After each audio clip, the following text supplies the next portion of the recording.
Welcome to this edition of AFMC. I'll tell you how I got better. I'm Glad to be here.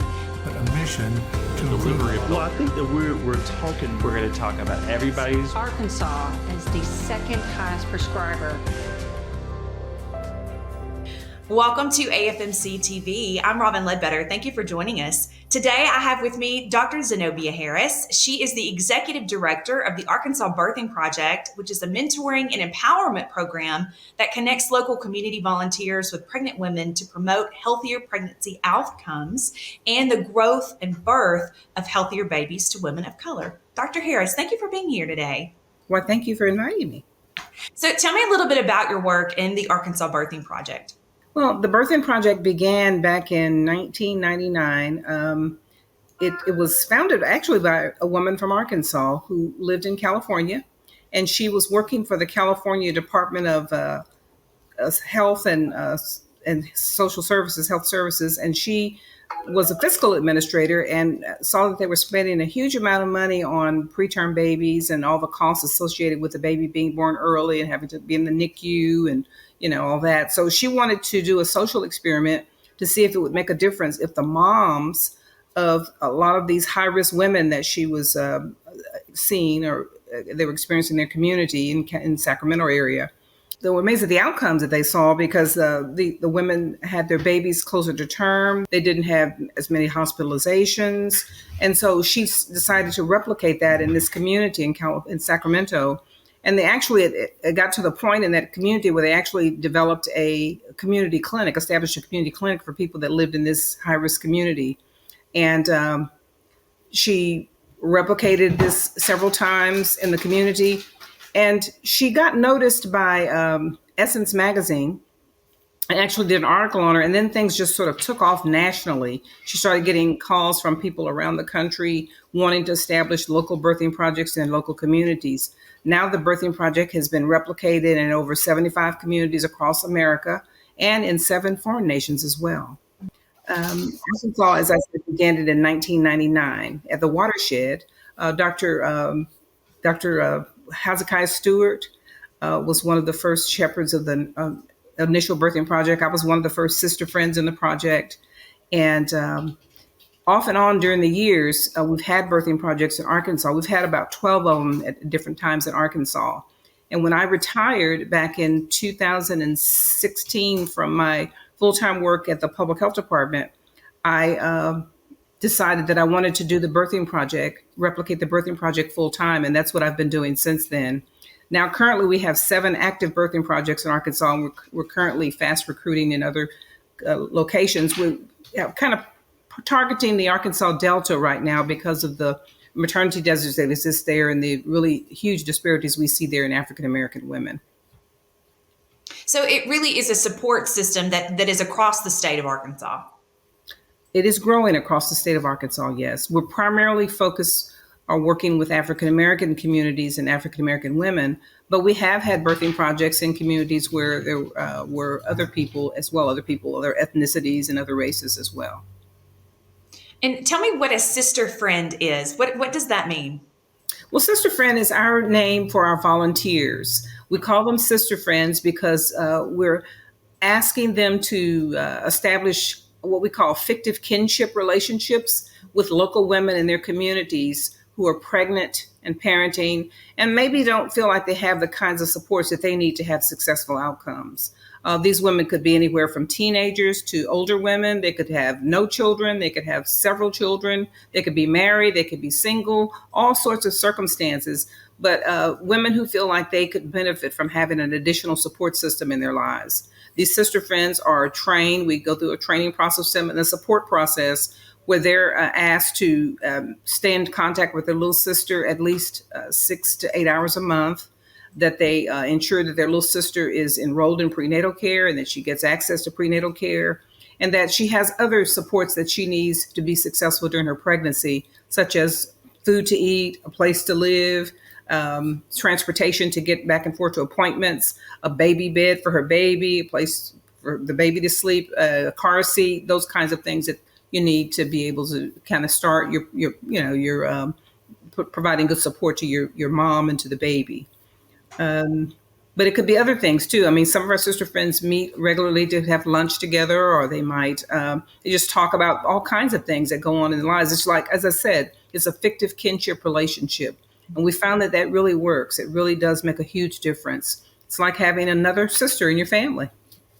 And it's a low cost model because you use community volunteers that provide support. We do use local community volunteers. Normally, they volunteer their time. Occasionally, if we get access to some funding to be able to pay for transportation costs, if they have some costs associated with, buying gasoline or other small things, we help. Sometimes we help little sisters, which is what we call our mentees, get access to car seats or baby beds or other things that they might need if we can't connect with local community resources to do that. In many communities, now we do have access to those. For particularly in Little Rock, I think we're really fortunate to have Children's Hospital here, who really helps with their programs to help women get access to car seats and other things that they need. But in many of our rural communities, those kinds of resources don't exist.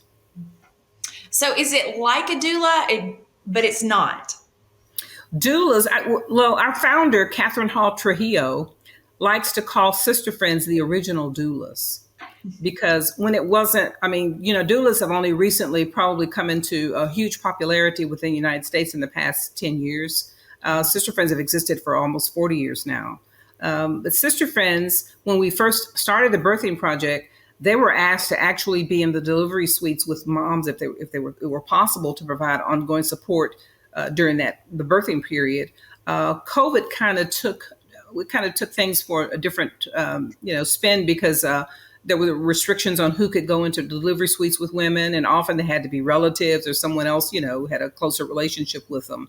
Or sometimes sister friends just don't want to do that. They just don't feel comfortable doing that, or they can't do that, or the moms would prefer to have someone else in there with them, which is fine. But so doulas primarily are focused on the pregnancy and the birth, and they do provide some postpartum care to mom early, but that first year of life after the baby's born, that's where sister friends continue on with their relationship with their moms. And they actually continue on very much past then. My original little sister, baby who was born 24 years ago, is now a grown woman, and she actually just recently gave birth. And she just graduated from college as well. So we've remained friends over the years, and we've had a real positive interaction and relationship with each other, sharing our lives and sharing, circumstances. And it's, like I said, it's just been another individual that has been a part of my family circle. Family circles, it sounds amazing. And in a lot of ways, it's an empowerment program, too, to enhance the lives of other women by making them aware of the resources. And that's a part of the program? Absolutely. It enhances not only the lives of the little sisters, our mentees, but also the mentors strengthen their knowledge about the things that are in their community. And I think it strengthens their concept of themselves in terms of being a nurturer and a caregiver and a supporter. So I think it has a twofold kind of effect on women in terms of making women believe more so in what their skills and abilities that they have.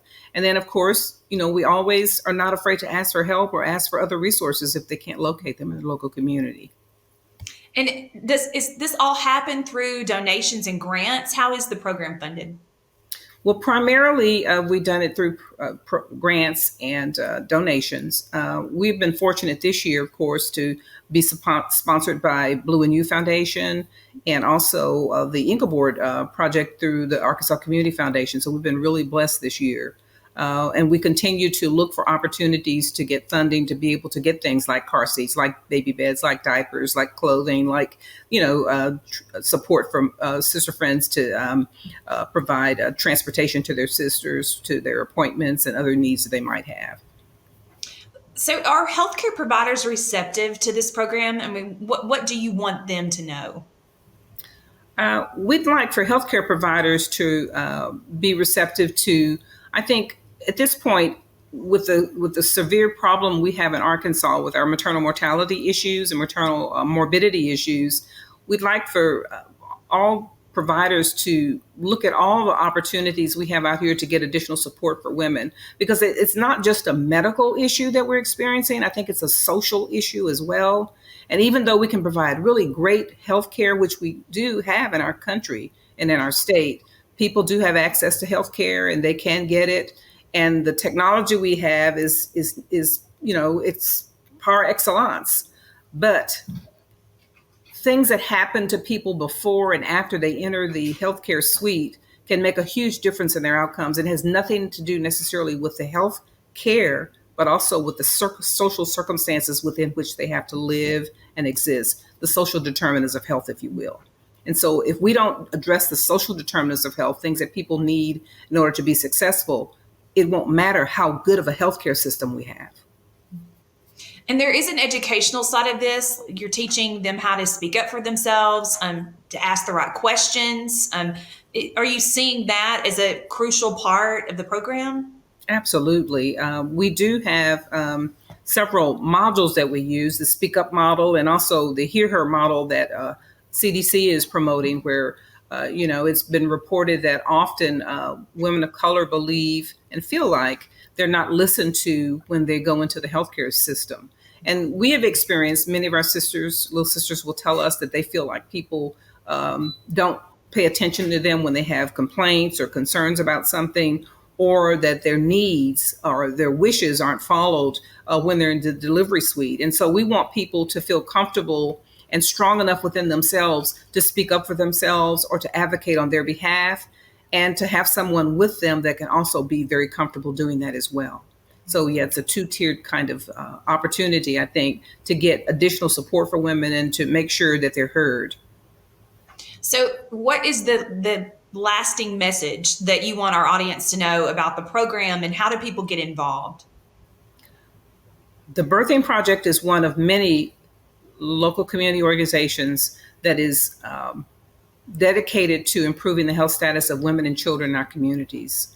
We want to reduce infant mortality. We want to reduce maternal mortality and morbidity. We want to have healthier families. We want people to have the supports that they need to have good outcomes.